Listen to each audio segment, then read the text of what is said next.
Okay, we're calling this meeting to order. Thanks again, everybody, for coming, and we're going to be kind of brief.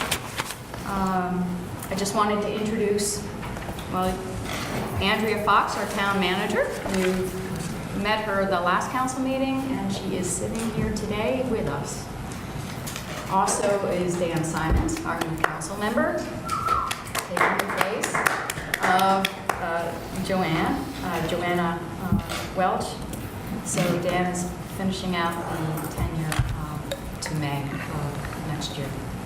So welcome Andrea and welcome Dan. Okay, just a couple things I wanted to tell you that I had the opportunity to experience a few sing-alongs for the holidays already, and they were just outrageously fun and had a great time. And if you've never done it, do it. I think Jerry Lee Bennett put out, was orchestrating the sing-along for the 12 Days of Christmas, which by row was just phenomenal, with teenagers and little kids being thrown in the air. So it was a great time for everybody. I just loved it. I also want to mention, and we may get into a little bit more detail, but we're looking ahead here for mid-year adjustments and FY 2020 formulation of the town budget. So mid-year budget adjustments and FY 2020 formulation. And with that, I'm hoping that we can do some retrospective budget analysis, trend analysis. I talked briefly with Dan, I've talked briefly with Andrea, and briefly with Mary Ruffy, our bookkeeper. So, we'll see how far we can get into that. I don't know if we'll have it in time, but maybe we can. But I just wanted you to know what we're thinking about and what's coming. And that's really all I have to say. So moving on to presentations by residents. Do we have any? Okay. And you want to come up for the, do we have the mic over there? Dan, you know that you're the official mic manager.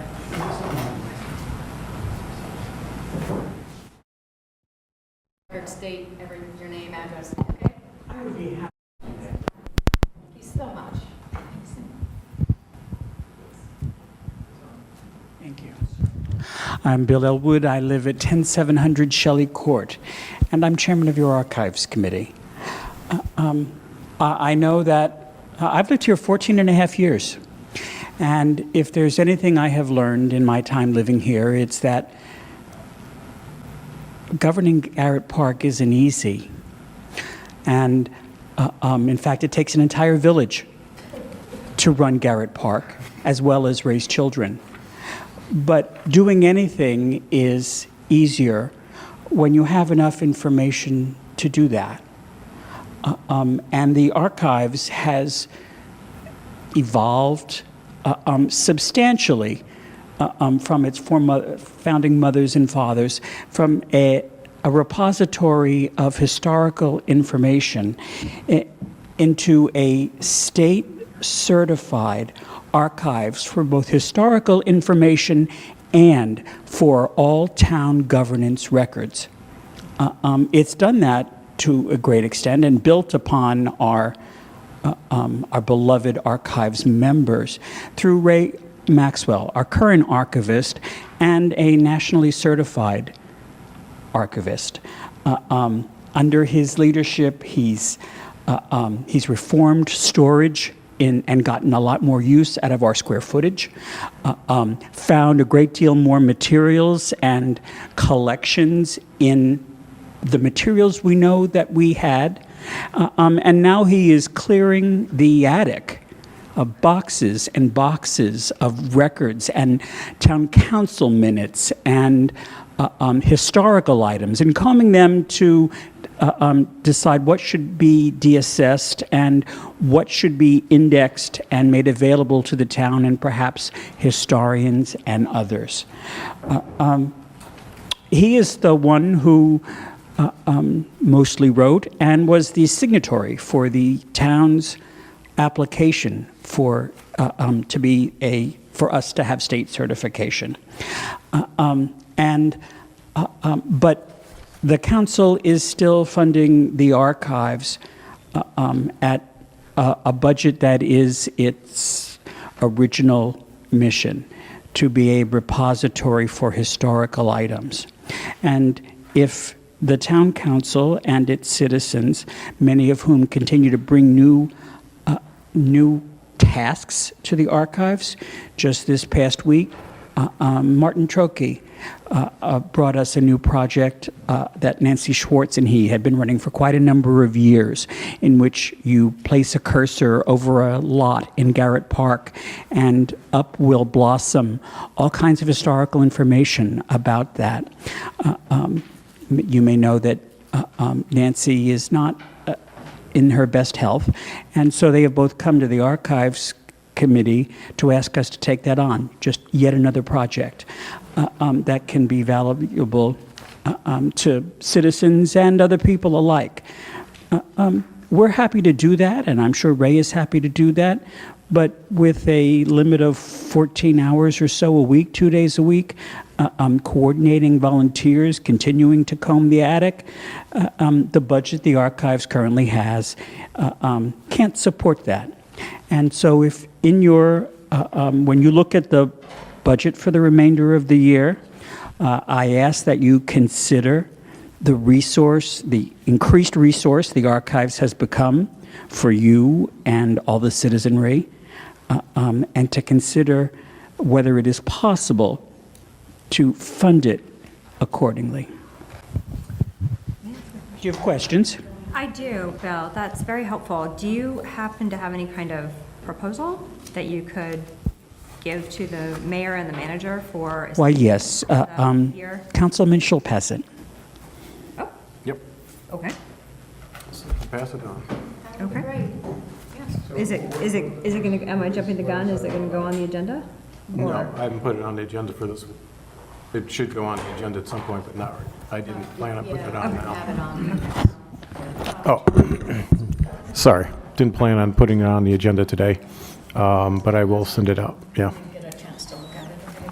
Well, you haven't done a mid-year adjustment, so it would have been impertinent to suggest a specific budget. The timing is perfect. We'll take that under serious advisement. Hans, did you have a question? Well, I was just going to say, what exactly is going to be in that document? Is it a wish list, or is it a practical, here's what we need because that's what we're charged with? The answer is B. The arc there is in that budget, there is, in that proposal, there is a request for funds for specific materials, and there is a request for the Ray Maxwell's time.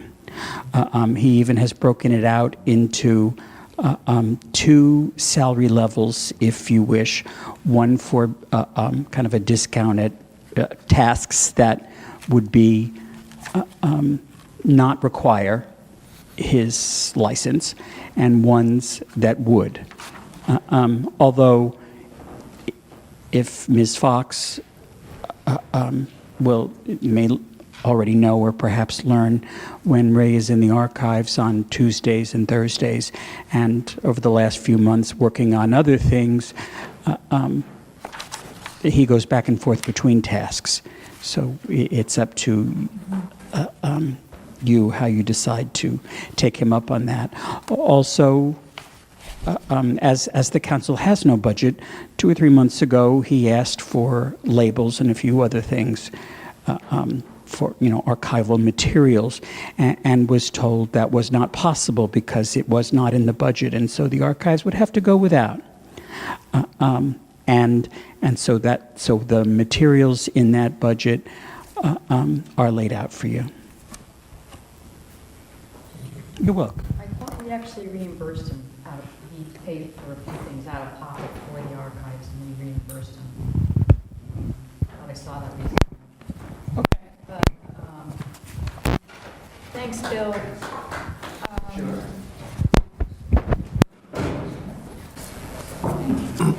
I want to say that I think just to say a remark of support, that I'm aware that the former town manager actually had to restrict some hours for Ray. I'm sorry, I said I'm under the, I recall the former town manager having to restrict some of the work hours for Ray because, we were trying to keep within budget. So knowing all the great work he has done, and if you haven't visited the archives lately, I think you'll be really pleasantly surprised about how differently it is now set up and organized. And he's put in an awful lot of time, and he's got some great contacts where he's getting some volunteers in. So yes, we have a new set of volunteers. He is creating an index online for the materials. That's Monica, I don't remember the exact web address. That service itself is free up to something like 500 megs that came to Google Drive. Wow. So with no cost to the archives except for Ray's time, people then would request to visit the archives and see certain materials. Right. It's actually, we put a notice out on the website Yes. about that website Right. where we're going.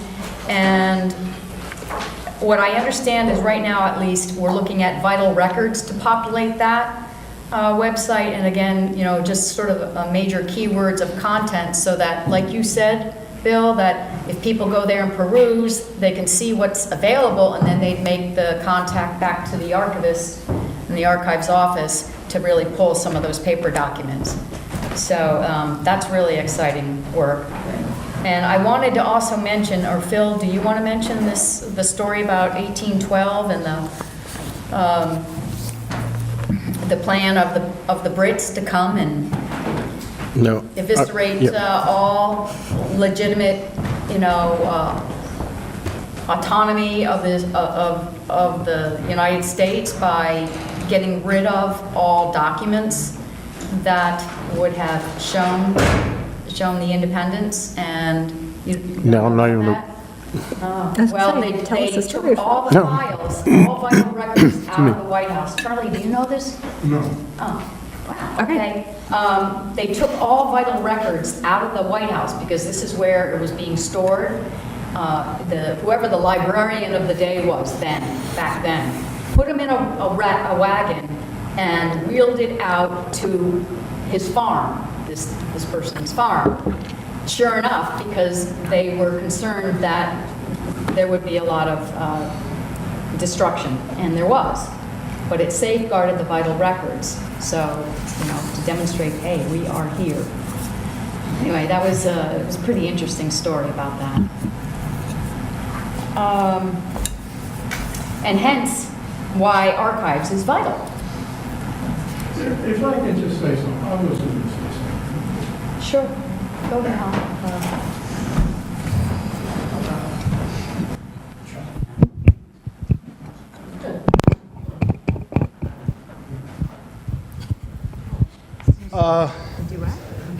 First of all, this guy is doing an incredible job. I love you too, Charlie. And so is Ray is incredible. He really is.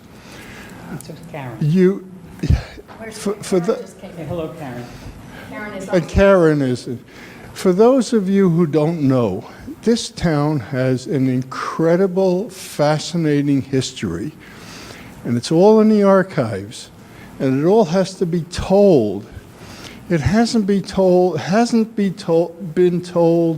partly because of budget restraints. And we have to have more money. We have to tell this. This is an incredible, it will enrich our whole community if we tell the story and we have the resources to do that. And these guys are doing an incredible job. And all the money you can give to the archives, I certainly support. Thank you, Charlie. And you'll see some of that investment come back to you with the programming we're planning in March for Women's History Month. We have, Ray is going through some materials now. You all know the the nursery cooperative that was built from old barracks in World War II. What you may not know and may never have seen are the newspaper clippings of the Garrett Park women who painted the interiors and furnished the materials and pardon? And made curtains. So we're working on, I don't know if Lily has put in a reservation for Town Hall yet, but we have we're working on we have a display coming from the National Archives to put in the post office lobby. We're coordinating with Marion on a display in the display case for Women's History Month. And then we also will have a talk on an evening here in Town Hall with refreshments as we can arrange on the women of Garrett Park. And one other thing we're doing, you may have noticed in Bush's funeral ceremony, that the dean of the cathedral was a guy named Hollerith. Well, he was the great-grandson of Herman Hollerith, who was a Garrett Park resident. Herman Hollerith created the tabulating machine and the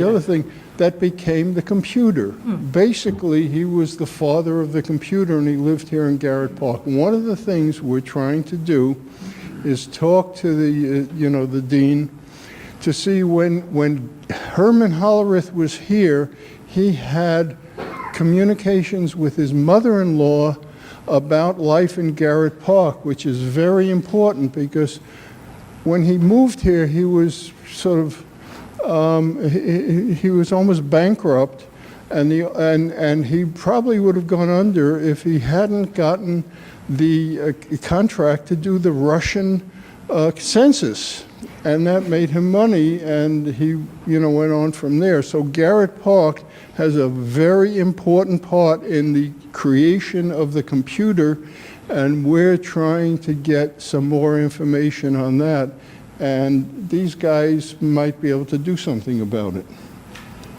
Thanks, Charlie. Yeah. Okay, thank you. Thanks, Charlie, and Bill again, and Karen. Okay, we are approval of agenda. Any changes to the agenda? Yeah, I'd like to have a discussion item. We don't have a discussion section. Having to do with the way the transmission to the Federal Highway Administration went, as different from the way we heard last meeting it would go. Okay, I have that under update on SRTS and section 106, so that's where I'm discussing that. Okay, so we don't need to make a change. Okay, everything, so otherwise we're good? All right, good. Agenda's approved. And approval of minutes from November 19th. I have a typo page on the second side. This is pilot program about those bikes. Typo on the minutes where town has two T's. Under consideration, it's the third line. It has to do with e-bikes and electric scooters would need to be picked up by charge and charged. So it's just a typo. Okay. Everybody in agreement with that? Okay, so approved with, We have another oh, yeah? What's change. this? One update on town hall renovation planning. The last sentence, it says areas that need maintenance now rather than later, but that's not what I said. Okay. That wasn't my point, but just change it back to what it meant, which was could be fixed now without affecting potential planning for the new building or for the building. Okay, let's just word that again for me. Could be fixed now. Could be fixed now without affecting potential planning for the building.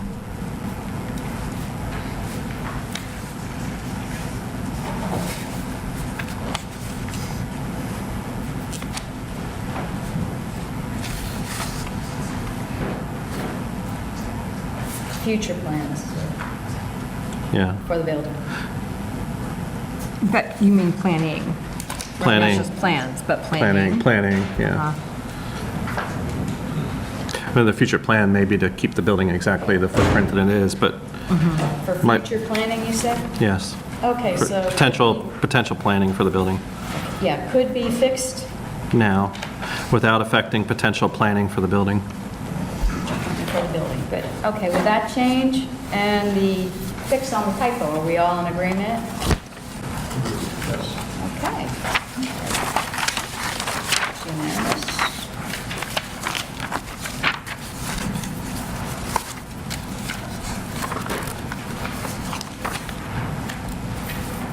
Okay, we're going to go into the section on actions on the agenda. So first on the action list is hiring of new employee for town maintenance crew.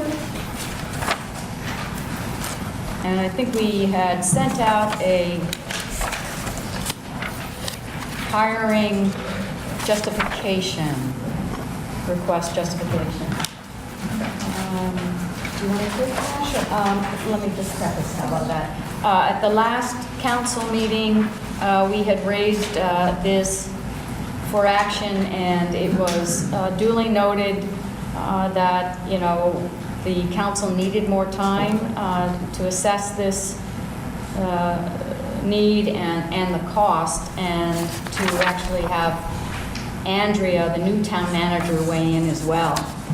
So Andrea's first day is today, and Andrea has weighed in and had the opportunity to talk with George, who's also sitting here this evening. So now I'm going to punt over to you. Sure. Thank you. So we'd like to go forward with making a recommendation to hire George. As it's laid out in the memo, he would bring in-house expertise, and that expertise comes to us at both high levels of being able to provide quality assurance, quality control on different projects. For example, helping to approve contractors' work, having that expertise and understanding of something's been done correctly, supporting the selection of different contractors as well. But also, he'd be able to help with needed task work because he is a general contractor. And so this would help the town to address issues in a more timely manner as well. Again, within the memo, there's some just examples that help to illustrate the types of things that George may be working on short term. As time would go on, obviously there'd be other projects that he would take on as well. Can I ask a couple questions? First of all, I appreciate the further level of detail that was provided in response to our request, excuse me, from the last meeting. With respect to these specific numbers, can you help explain, are these costs going to have to be expended anyway to hire subs who can do the specialized work, such as painting, refurbishing bathrooms, drainage repairs, or is this a mix of work that Mr. Miller could do, as well as work that Mr. Miller would supervise, but that the town would pay for to that specialized contractor? So Does that make sense? In the absence of Mr. Miller, how would this work? Well, no, that is not my question. The question is, for example, I understand that one potential use of Mr. Miller's time would be to be the in-house inspector. So that money would be money we don't have to spend on an outside contractor. But what I wasn't clear on a couple of the items listed below that with numbers attached, such as painting areas of Penn Place and Town Hall, refurbishing bathrooms, drainage repairs, is that all work that the maintenance crew under the supervision of Mr. Miller would be able to perform, therefore obviating the need to hire outside contractors? Or would this be work that we still pay for to outside, subcontractors or whatever, under the supervision of Mr. Miller as like the GC? Does that make sense? I think so. So you're asking if it's coordinating versus self-performing? Right, that's a much more succinct way of And putting as it. a general contractor, my understanding is that Mr. Miller could do a lot of these specific line items. Okay. And it would be handled among the town maintenance crew. And so they would, with the addition of another staff member, they'd be able to better coordinate and have adequate staffing to get done the various things that need to get done, whether Okay. that's Mr. Miller or the other town maintenance staff. Okay. Thank you. Well, the question I have related to that would be, how can we justify, we've aggregated costs here that potentially save the town $41,000. Although, again, in some of these cases, it entails requiring hiring of a specialist crew to actually perform the work supervised by this hire. And that's not quite half, if you consider benefits, that's not half what we propose to pay. And I don't have any objection to hiring somebody. My concern is that I don't see the cost justification prepared that allows me to be comfortable with the payback for this. And if we're proposing to add $100,000 plus into the budget for salaries for $41,000 worth of work, that doesn't add up in a business sense.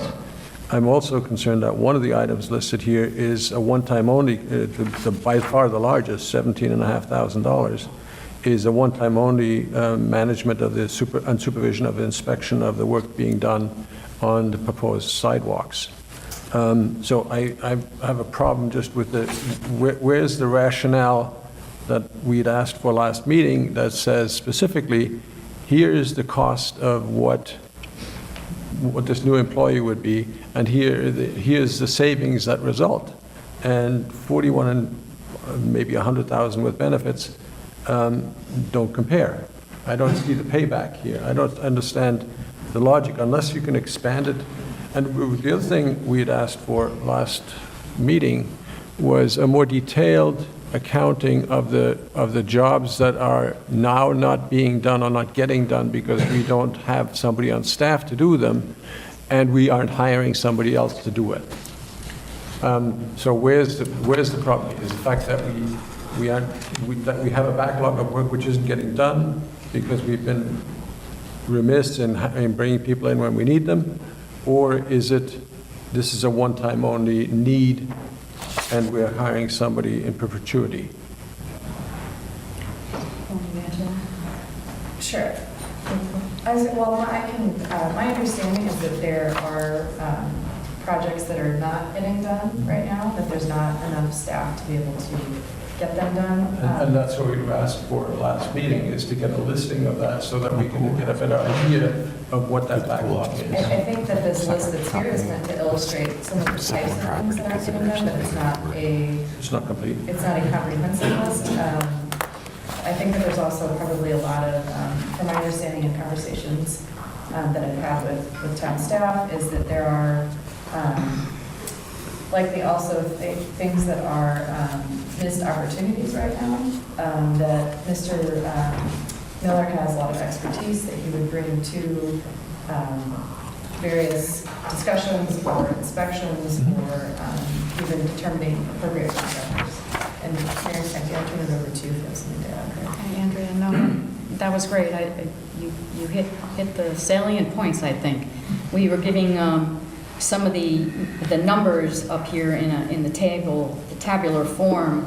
First of all, they're approximates. They're probably lower estimates than normal now that I know how former town manager was estimating. And also, it's not an exhaustive list. There's a lot more out there that we anticipate. These are areas of work that we would otherwise have had to contract out, and again, they're low estimates. I don't think they're actually realistic. So being able to have these done in-house saves money, and it's a return on investment for sure.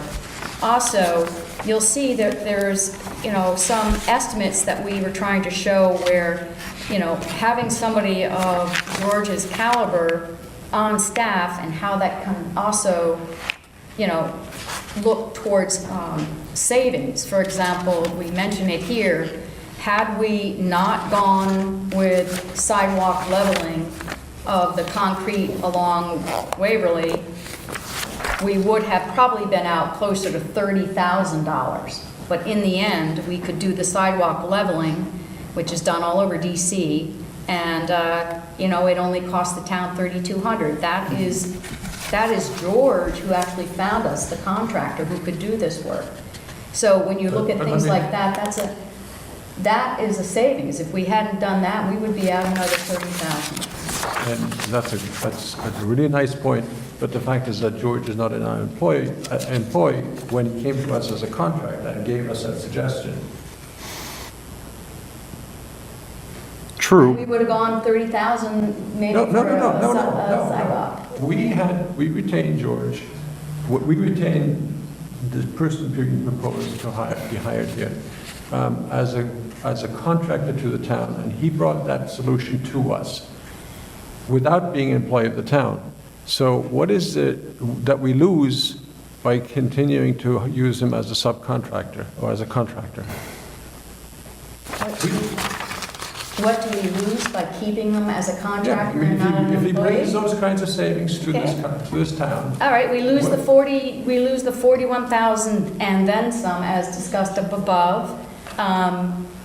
We probably would have still spent 30,000, even though you want to, debate that. I would still stick to that. If George had done the exterior stairwell, there are two things that could have happened there. One, based on his knowledge and network of other contractors, we were able to go from something of a high estimate at one point of 20,000 down to, I think it's about 13,000 for the exterior. And now, if he comes on board, that would have been something we would have absorbed in-house. So there's all these You're missing the point. The point is that we got those savings because we know George as a contractor, and he will bring those savings to us whether he's a full-time employee or not. No, I... You paid him though, didn't we? I agree with you on that. We wouldn't necessarily have involved him about the sidewalk leveling. I mean, let's face it, Hans, you were in a conversation with me and John Strong and the former town manager and said that we couldn't do any, there was no such way to do any sidewalk leveling. No, that's not what. Okay, Well- that's a rabbit hole we shouldn't go down. Yeah, let's not. Yeah, I was there, that was not correct, but well, I heard about it from John right after. Yeah. I have a, what address was Kathy or Mayor? Protocol. Madam Mayor. Kidding. We're all getting promotions. Kidding, whatever you want to call me. So, and I recognize that in the council, but I just have a question here. If, and I certainly have no intention to be obstructionist by any means, so this is genuinely a question. I've talked to some folks in town, I just gathered some anecdotal feedback, I was trying to kind of get close to the topic, and albeit anecdotal, the comments were all in the vein of like, hey, it seems like we need a third person, and there's stuff that the town seems to be behind on, and, those were sort of the general comments that I got from 4 or 5 folks that I talked to in town, so albeit anecdotal. So my question is, as a council member, my or our obligation, I heard the discussion last week before I was on the council, I understood the request, but it seemed like everybody was saying, hey, this seems like a good idea, we'd just like to see, the data that supports it. I would just want to understand the expectation of us.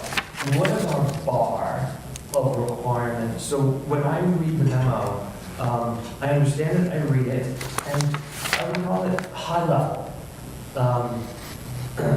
It supports the general case, but on its own, it doesn't make the case. So, for example, if I were at work running my company, and someone brought me this with the anecdotal, and the discussion, and I thought it was reasonable, I would still say in response to this, show me the productivity of the 2 people, or the number of people in the department.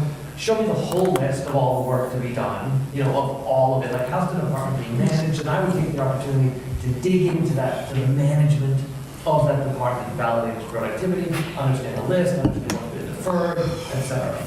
I wouldn't be surprised at all if I came to the same conclusion reading the high-level memo that I would to read the detail behind it. So my question is, should we as the council be saying this on its own isn't enough detail to justify that? Or should we be saying we are sort of deferring to you as the chief executive to make that decision, knowing that we can't see that, but that's it. So I'm asking sort of a protocol question and making a statement that on its own, this wouldn't be convincing enough for me if you told me I were the end-all, be-all on the decision. If that makes sense. So, I think, like we discussed at the last council meeting, you could basically break this into a couple areas, right? One was, is there a need for a third person? Okay? And there has been, I think, demonstrative evidence around town for a number of years since we lost our third person that things seem to be backing up. I mean, it just, we're not doing what we used to do. And as evidence of that, there are these maintenance costs that we haven't done. I mean, we haven't, Penn Place hasn't been painted in years. The roofing hadn't been done for years, and we were always having leaks and patches. Same thing with the town hall. So there's been a standing list of things that have needed to be done but couldn't get to it. So, I mean, that's part of what the backlog is, part of that. There's also going forward needing continued maintenance. We haven't done that. I saw over time how budgets on the capital program budget, I saw where monies were initially set aside for certain maintenance of buildings, and then by the end of the fiscal year, the money had been moved out. Not obligated, not expended for that category, but moved out.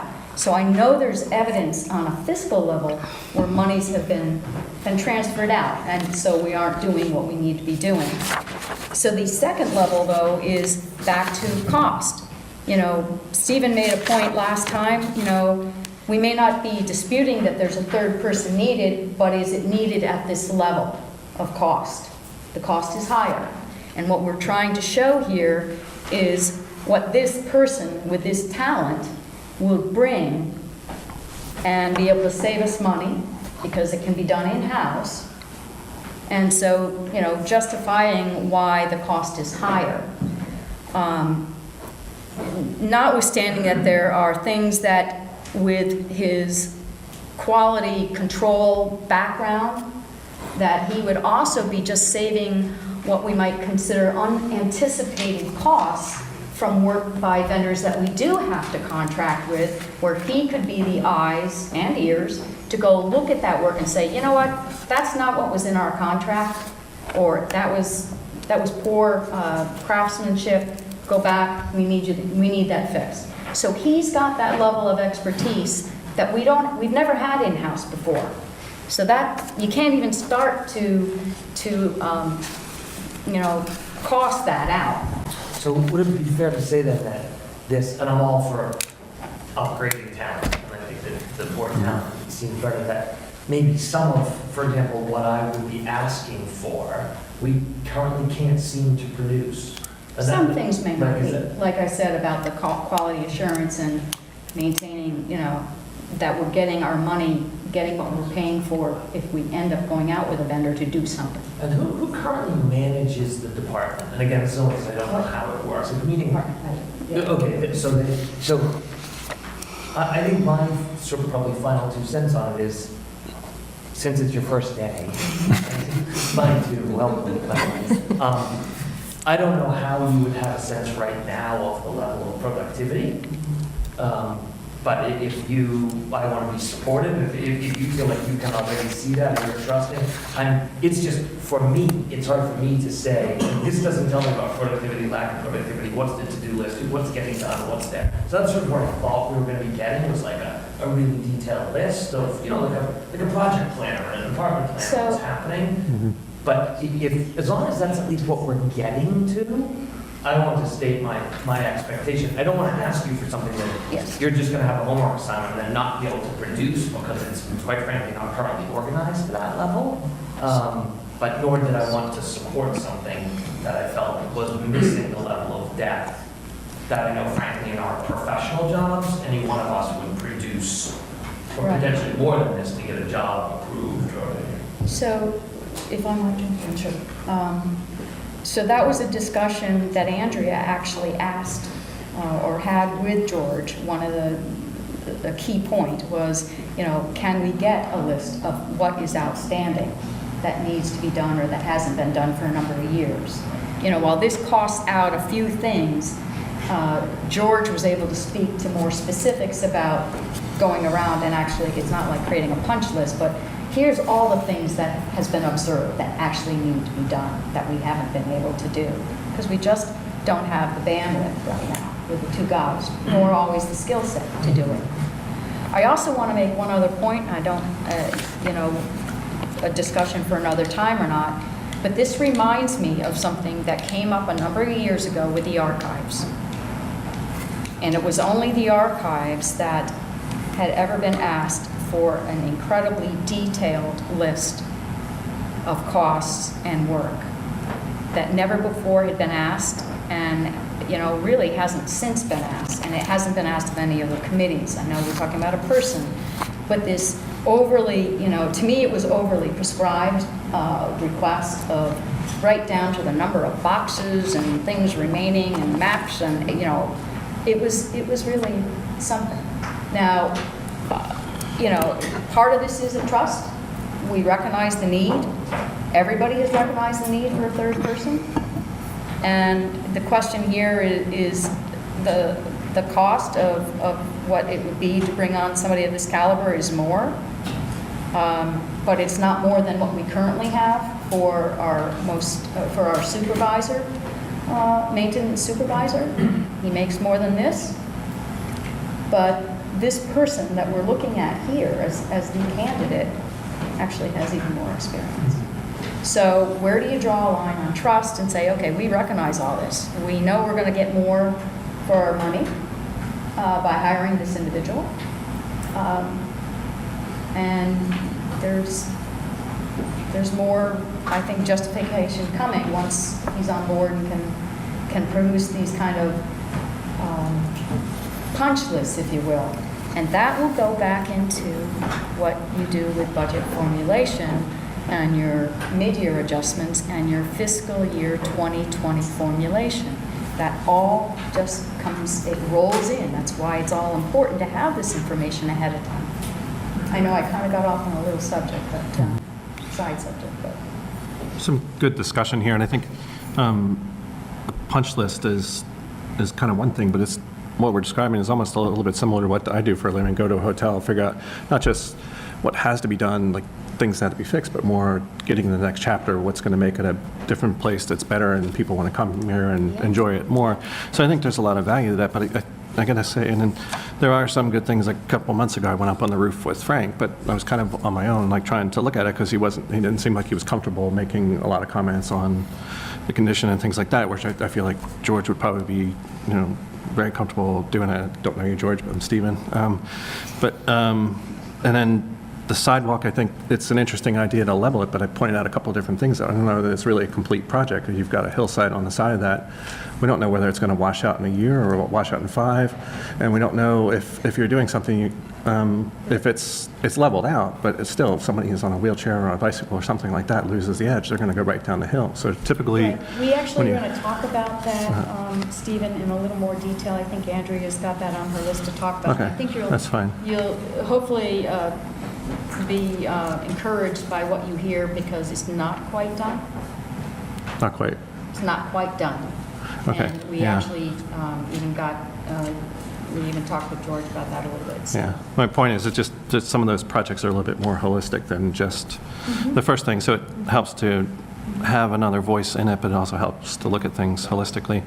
I gotta say, I think I have some optimism that this could be helpful. I guess we'd always knew that there was a third, like the most junior person before, but then all of a sudden this came up as a surprise, I think, to council, and I feel like it was really brought to us kind of for lack of a better phrase, with a gun to our head, because it was already, seemed like it was decided with a hunch and not really any analysis. And kind of like Dan was saying, it's not really a full business case of saying, here's how the whole department has a shortfall in being able to accomplish certain things, and here's how 3 people, but not necessarily the most junior person, but somebody almost at the top could help that. And I think it's probably a good chance that something like that could be me, but it didn't get discussed even as much as it was here. It was kind of saying, we knew right before the last council meeting, the council did, that that's what was wanted to be done by the manager and the mayor, and there was already a candidate. That candidate was already told about it and was already kind of making changes with his own company. I just don't think that's the right way, that's not the right process for this.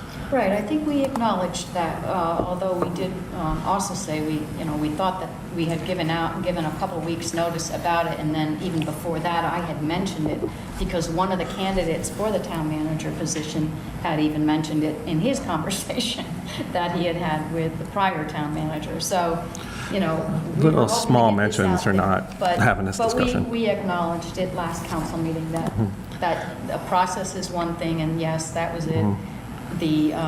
Just the nature of a third person, everybody in town, anecdotally or whatever, has been saying that for a number of years, and then this cost factor. So this is what we're bringing. If anybody would like to, ask the question.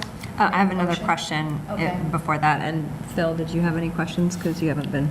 Yeah, no, because one of the things I was thinking of was, why is it that, we didn't get rid of the third person, but we never really actively tried to hire somebody afterwards, and there's,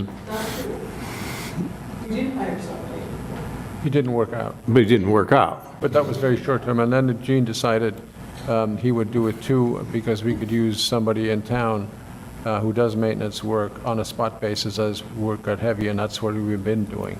And each time I've talked to Gene about this, and I don't want to, I realize that the new staff have to come up, Andrea has to come up with their own assessment. But his take was that it's working out well to do it that way.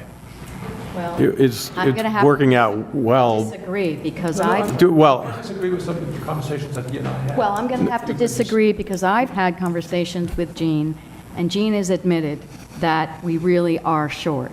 And we're short for several reasons. Skill set that we haven't quite been able to ever find, and availability on schedule. George, everybody has heard this already, that, we had him on contract when he could. He owns his own business. We are at his disposal on scheduling. So, that, and it wasn't always, it wasn't really working. And we have money, we have taxpayer money. We've got $1 million homes in this area. We shouldn't be short thrifting the maintenance of our town. And that's where I keep coming back to. We've got lists of things that we haven't even detailed. And once George is on board, he's going to go around and be able to do that. So I take exception. Whatever Gene told you, Gene has told me even more recently since I've become mayor that we need a third person. Well, nevertheless, I will say that if you look at the front of this building, something should be done with it, just to knock down the paint that's peeling off the walls and so forth. And I'm sure it's one of those things that the guys would do. I mean, they did do some of that stuff back in the past when they had the chance to, but, we're running out of, they only have so much they can do at a given period of time.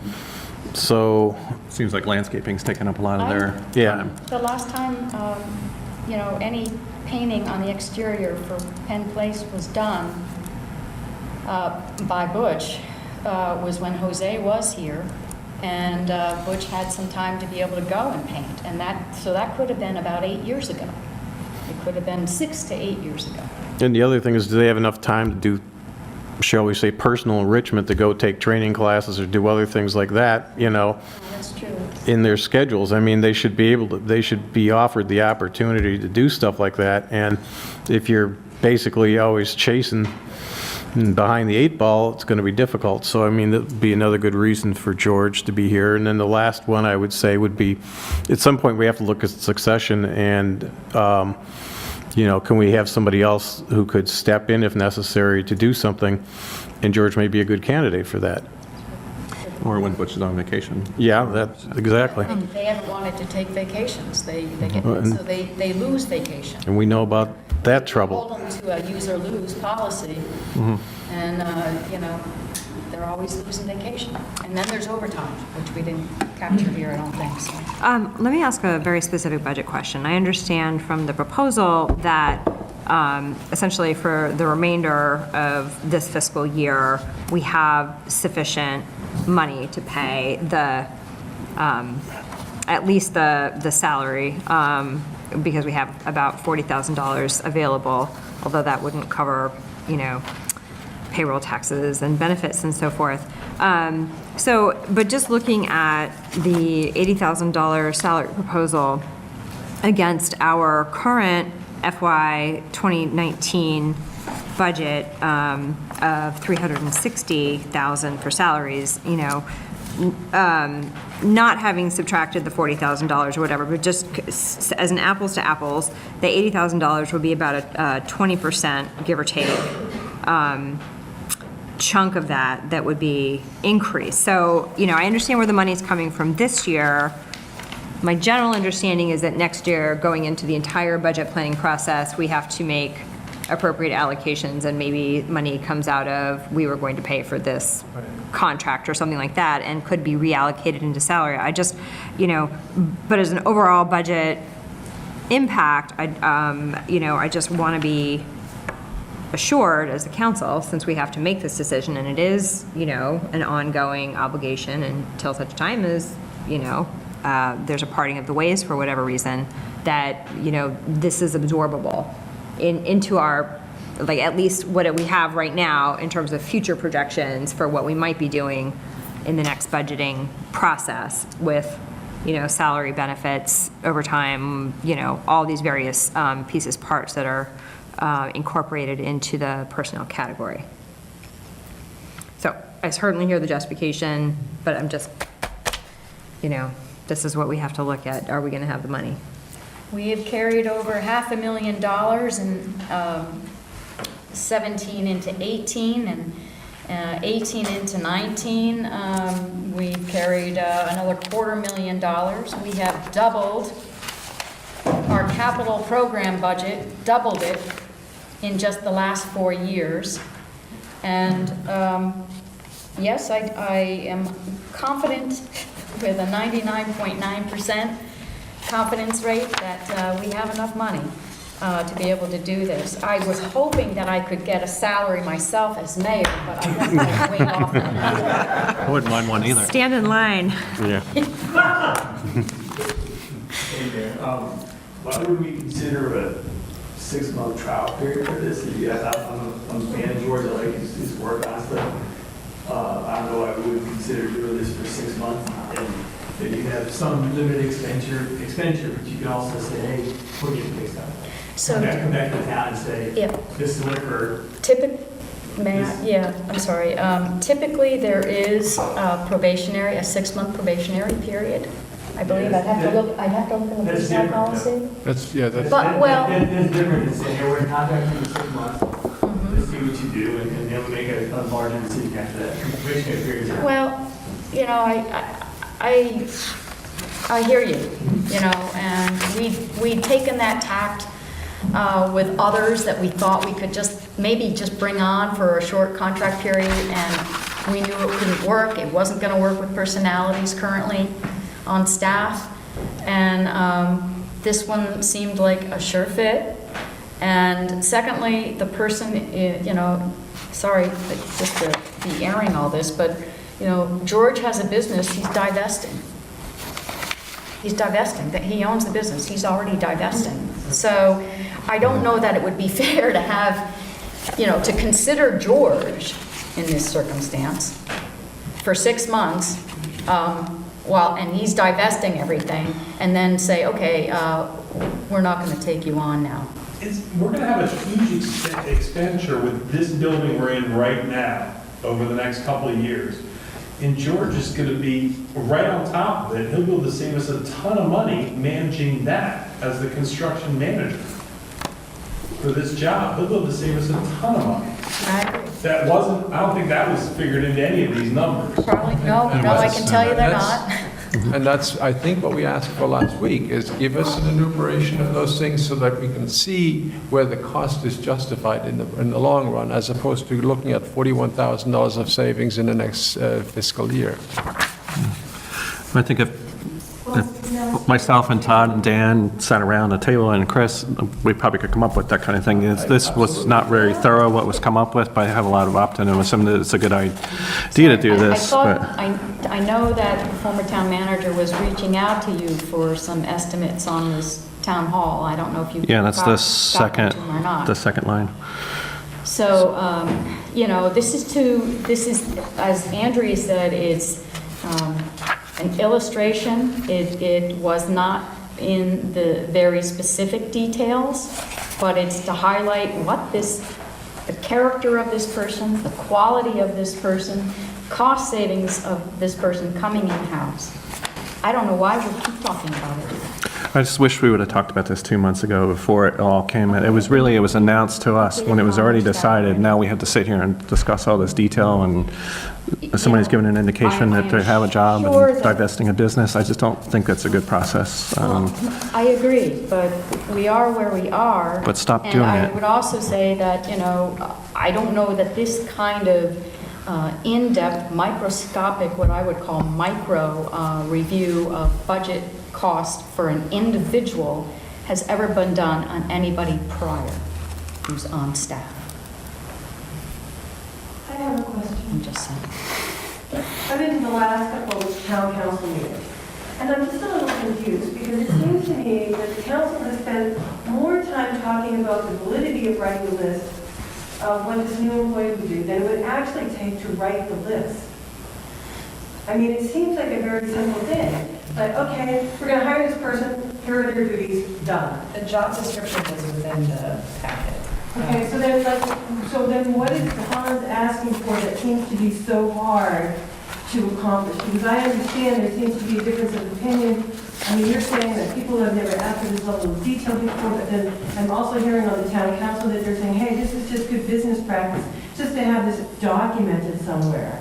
And so I'm missing the disconnect. Yeah. I'm not understanding why there is difficulty producing this document, and that is there some level of detail that Hans is asking for that I'm missing?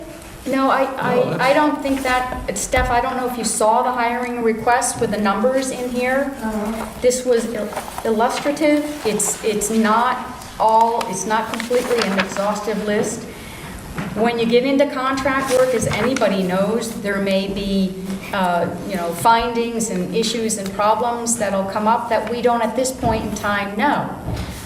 We do not have a full planned out renovation for town hall yet.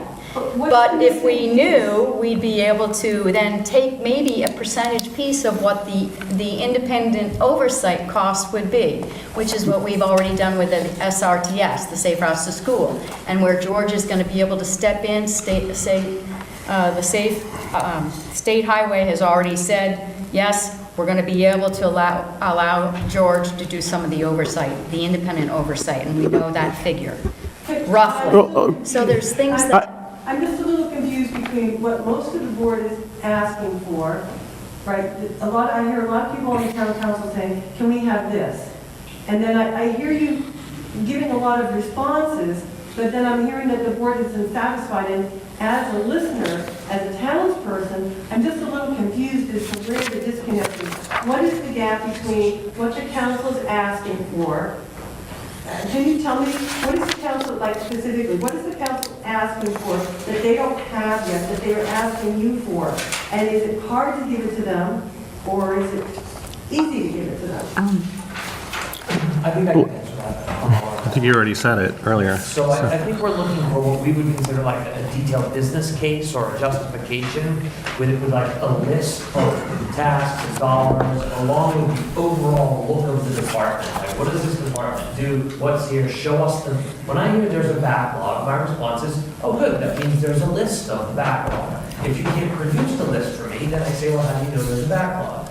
However, hearing all of this, what I'm willing to support moving forward with, if there's such a protocol, like, I'm not gonna put my trust in Andrea, the fresh look, seems to be an overwhelming confirmation that this is a person with real talent and skills the department doesn't have currently.